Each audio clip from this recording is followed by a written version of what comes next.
श्री कृष्ण भगवान को पाप मोचनी एकादशी व्रत को आदरणीय उपस्थित हुनुभएका धर्मानुरागी भक्तिमयी माता भावमयी पिता तथा धर्म प्रति आस्थावान श्रद्धावान सम्पूर्ण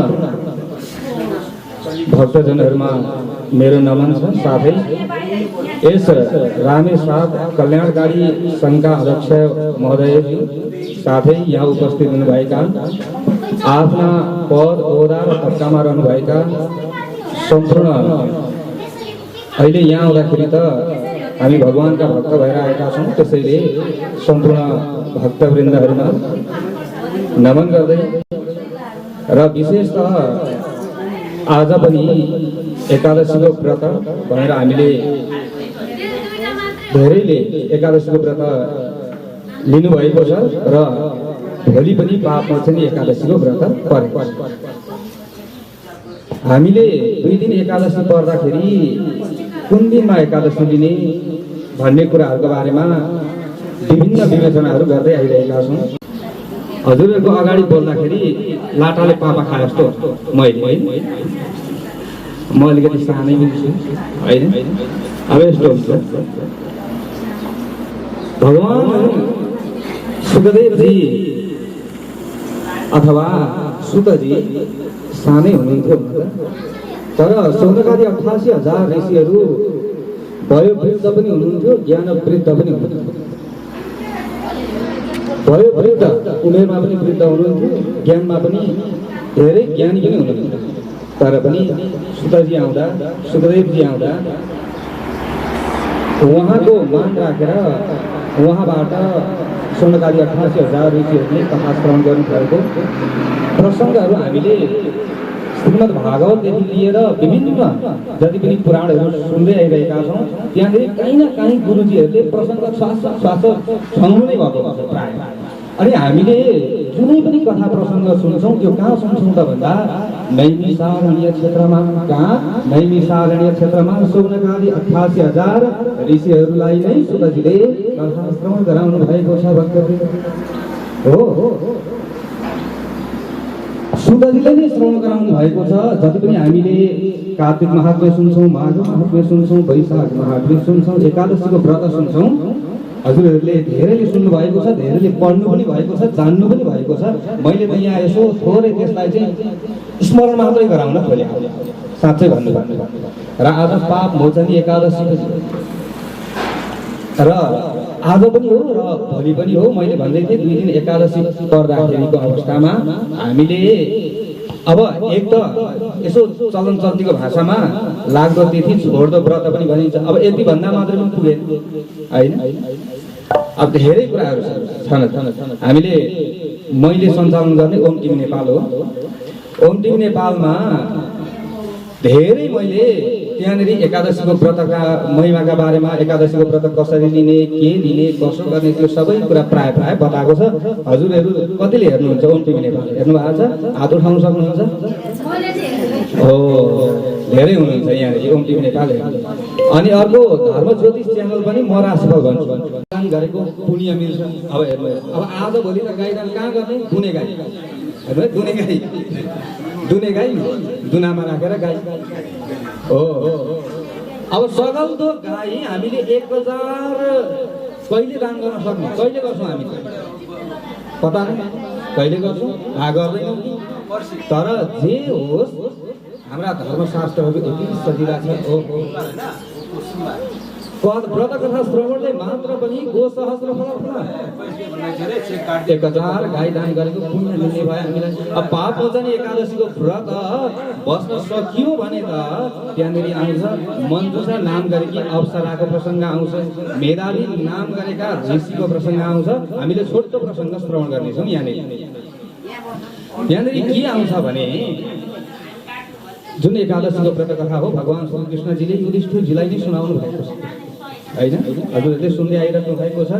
युधिष्ठिरजीलाई सुनाउनु भएको प्रसङ्ग युधिष्ठिरजीले सोध्नु भयो के छ, हजुरले अघिल्लो एकादशीको बारेमा पुरै मलाई बताउनु भयो आमाले कि एकादशी गृहस्थी गएको होइन।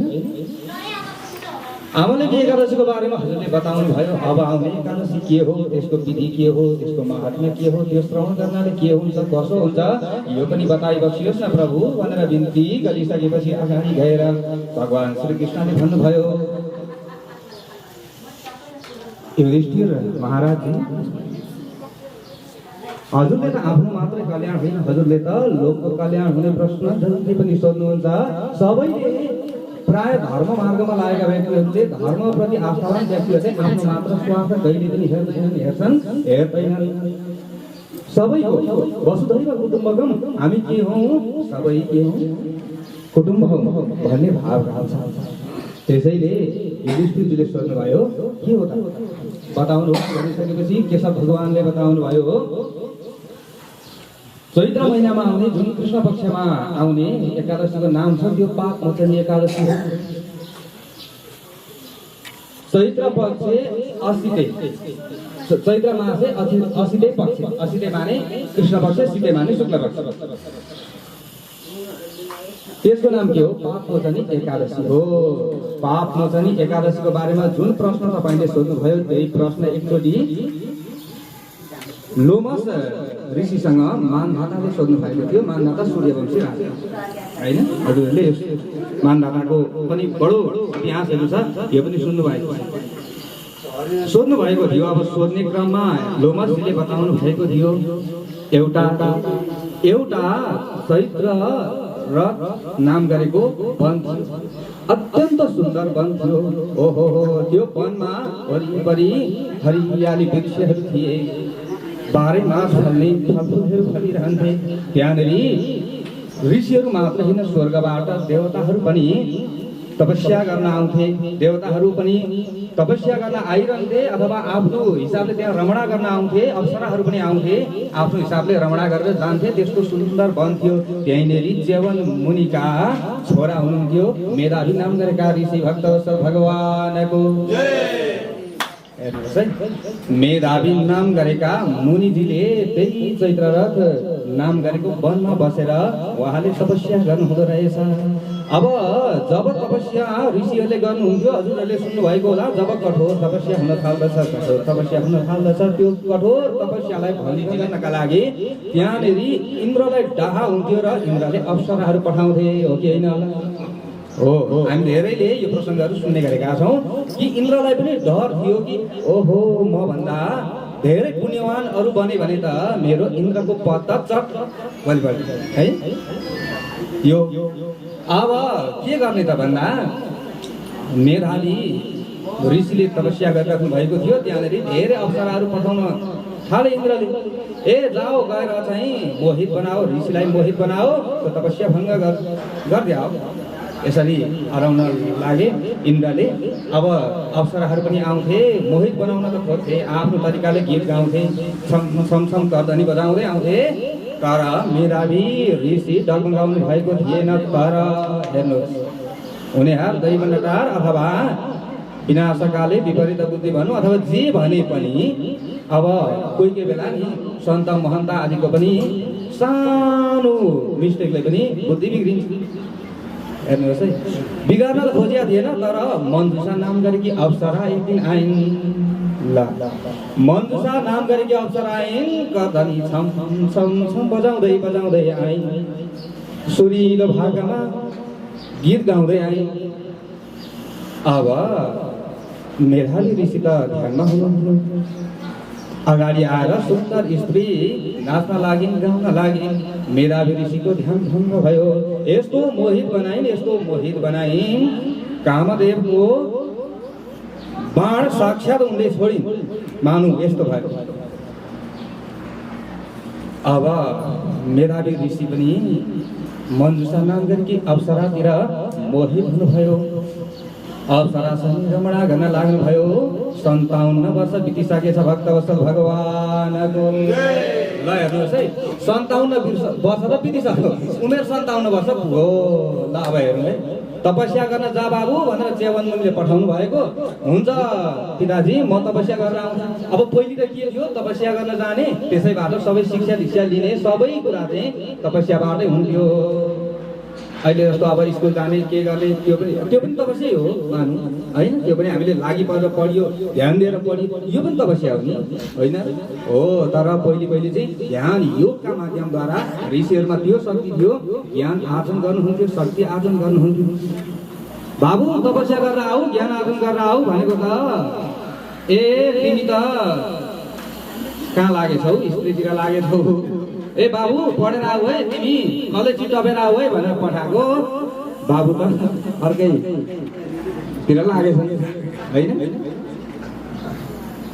अब यस्तो 57 वर्ष बितेछ, बिहान भयो। मनुषा अप्सराले गुरुजी म आएको त धेरै वर्ष बित्यो, अब मलाई के गरिदिनुहोस्, बिदा दिनुहोस्, म त जान्छु। कहाँ जान्छु? स्वर्ग जान्छु। कहाँबाट आएको छु त्यति जान्छु, जान त पर्यो। अब त्यतिखेर मेरा ऋषिले भन्नुभयो अरे बालिके तिमी त अघि बिहान त आएकी हौ, हेर्नुहोस् है 57 वर्ष उमेर भइसक्यो, अघि बिहान त आएकी हौ, बिहान हुँदैछ, म सन्ध्या गरेर आउँछु, एकछिन बस न भनेर भन्नुभयो। मेरा ऋषि सन्ध्या गर्न जानुभयो। अब आफ्नो सन्ध्या वन्दन आदि गर्नुभयो। त्यतिकै गर्दा गर्दै ध्यानमा बस्नु भएको, ध्यानमा लिन हुनुभएछ भक्तवत्सल भगवानको। अब ध्यानमा लिन हुनुभयो। अब यता मनुषा अप्सराले विचार गरिन् होइन म त जानुपर्छ।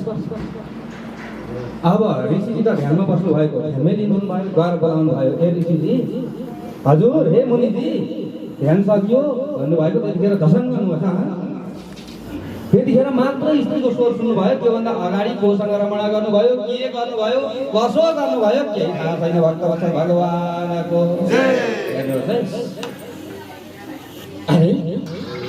स्त्रीको स्वर त्यतिखेर यसो आफ्नो उमेर हेर्नुभयो।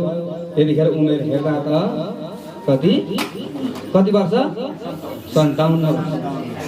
ओहो, तुरुन्त आँखाबाट त आगोको झुल्का निक्लिन लाग्यो। रिसले चुरुन भयो। अरे बालिके तिमीले के गर्यौ? कसको आदेशले तिमी यहाँ आयौ? के भयो? के गर्यौ तिमीले? यो मेरो त अहिलेसम्मको सबै तपस्या खेर गयो, सबै नाश भयो। तिमीलाई अब म श्राप दिन्छु। तिमी तत्काल चाण्डाल बनिया। अरे गुरुजी के गर्नुभयो? ए मुनिजी के गर्नुभयो? के गर्नुभयो? किन श्राप दिनुभयो मलाई? हे बालिके तिमीले अहिलेसम्मको मेरो यो सम्पूर्ण तपस्या नष्ट गरिदियौ। तिमीलाई त मैले श्राप दिनै पर्दछ। ठिकै छ, म आफू काम गरिरहेको थिएँ, तिमी किन विघ्न गर्न मलाई आयौ? गल्ती तिम्रो हो। त्यसैले तिमी अहिले चाण्डाल बनिहाल भनिसकेपछि तुरुन्तै शरणमा परिन्। अब शरणमा परिसकेपछि मुनि ऋषि महन्त सन्तहरूले करुणा देखाउनुहुन्छ। अब मनुषा अप्सराले भने हे गुरुजी के गर्नु? अब मैले के गर्नु? चाण्डाल बने भने त म स्वर्ग जान पाउँदिनँ। मेरो त अब बेहाल हुने भयो। कसो गर्दा हुन्छ, के गर्दा हुन्छ? मेरो त यो चाण्डाल योनिबाट मुक्त पनि गर्नु पर्यो र जुन हजुरसँग मैले यो पाप कर्म गरेको छु यो पापबाट पनि म मुक्त हुनु पर्यो। उपाय बताइदिनुहोस् भनिसकेपछि अगाडि गएर मेधावी ऋषिले ध्यान लगाउनु भयो। उहाँले जान्नुभयो अब पाप मोचन एकादशी आउँदैछ भक्तवत्सल भगवानको। अब पाप मोचन एकादशी आउँदैछ। पाप मोचन एकादशीको तिमीले के गर? व्रत बस, भगवानको नाम लेऊ। पाप मोचन एकादशीमा श्री राम जय राम जय जय राम, श्री राम जय राम जय जय राम, श्री राम जय राम जय जय राम, श्री राम जय राम जय जय राम। राम लेऊ, कृष्ण नाम लेऊ, नारायण नाम लेऊ, हरि नाम लेऊ, तिम्रो कल्याण। पाप मोचन एकादशीको दिनमा तिमीले व्रत बस, तिम्रो सारा पापहरू नाश भएर जान्छ। अहिलेको यो पाप मात्रै होइन, तिम्रो जन्मैदेखिको सम्पूर्ण पाप नाश भएर जान्छ। तिमीले पाप मोचन एकादशीको व्रत बस भन्नुभयो मेधावी ऋषि। त्यस पछाडि तुरुन्त अब आफ्नो पिताको आश्रममा जानुभयो, च्यवन मुनिको आश्रममा जानुभयो र च्यवन मुनिको आश्रममा पुगिसकेपछि च्यवन मुनिले भन्नुभयो, अरे बाबु तिमीले यो के कर्म गर्यौ? पितालाई त अघि सबै कुरा थाहा भइसक्यो, तिमीले यो के कर्म गर्यौ? तिमीलाई त तपस्या गर्न पठाएको थियो, तर तिमीले यो राम्रो काम गरेनौ भन्ने बित्तिकै अब मेधावी ऋषिले भन्नुभयो, हे पिताजी मैले जे गरेँ गल्ती गरिहालेँ, अब यो पापबाट म कसरी मुक्त हुन सक्दछु? यो पापबाट पार पाउने कुनै पनि उपाय छ भने हजुरले पनि बताइबक्सियोस् भन्ने बित्तिकै अब त्यस पछाडि च्यवन मुनिले भन्नुभयो, हे बाबु तिमीले मन्जुषा जो अप्सरालाई जुन विधि बतायो, जुन उपाय बतायो, जुन एकादशीको बारेमा तिमीले बतायो, त्यही उपाय त्यही विधि तिमीले गर, तिम्रो पाप नाश भएर जानेछ। भक्तवत्सल भगवान तिमीले पनि के गर, पाप मोचनी एकादशीको व्रत बस, सबै तिम्रा पापहरू नाश भएर जानेछन् भनिसकेपछि अगाडि गएर अब मेधावी ऋषिले पनि पाप मोचनी एकादशीको व्रत आयो। सोही जुन विधि च्यवन मुनिले बताउनु भयो त्यही अनुसार उहाँले व्रत बस्नुभयो र यता मन्जुषाले पनि पाप मोचनी एकादशीको व्रत बसिन्। मन्जुषाको पनि सबै पापहरू नाश भएर गयो र चाण्डाल योनिबाट पनि मन्जुषा जो अप्सरा थिइन्, अप्सरा मुक्त भइन् र स्वर्गतिर लागिन्। भक्तवत्सल भगवानको अब च्यवन मुनिको पनि पाप, च्यवन मुनिको पुत्रको मेधावी ऋषिको पनि पाप नाश भयो, यता मन्जुषा अप्सराको पनि पाप नाश भयो भनिसकेपछि लोमस जो ऋषि हुनुहुन्थ्यो, लोमस ऋषिले मानधाता राजालाई भन्नुभयो, हे राजन हामी यहाँ थियौँ होइन। लोमस ऋषिले मानधाता राजालाई यो प्रसङ्ग बताउँदै हुनुहुन्छ, भगवान श्रीकृष्णजीले युधिष्ठिरजीलाई यही प्रसङ्ग बताउँदै हुनुहुन्छ। नैवी सारणीमा सौनकादि 88,000 ऋषिहरूलाई सुतजीले पनि यही प्रसङ्ग श्रवण गराउँदै हुनुहुन्छ। हजुरहरूलाई पनि म एउटा सानो बालक स्वरूप त्यही प्रसङ्ग सानो हजुरहरूलाई श्रवण गराउँदैछु, हेर्नुहोस्। अब लोमस मुनिले भन्नुभयो, हे मानधाता तिमीले पनि कयौँ पाप गरे होला, राजा हो, त्यसैले अब तिमीले के गर, तिमीले पनि पाप मोचनी एकादशीको व्रत बस बाबु, तिम्रा सारा पापहरू नाश भएर जानेछन्। भगवान श्रीकृष्णजीले पनि भन्नुभयो यता युधिष्ठिरलाई, हे युधिष्ठिर सम्पूर्ण 5 पाण्डव मिलेर तिमीहरूले पनि पाप मोचनीको एकादशीको व्रत बस, तिमीहरूको पनि सारा पाप नाश भएर जानेछ भनेसम्मका प्रसङ्ग पाप मोचनी एकादशीको हजुरहरू समक्षमा यथामति यथा ज्ञान यथाशक्ति मैले पनि हजुरहरू समक्षमा विस्तार गरेँ। भक्तवत्सल भगवानको पाप मोचनी एकादशी व्रतको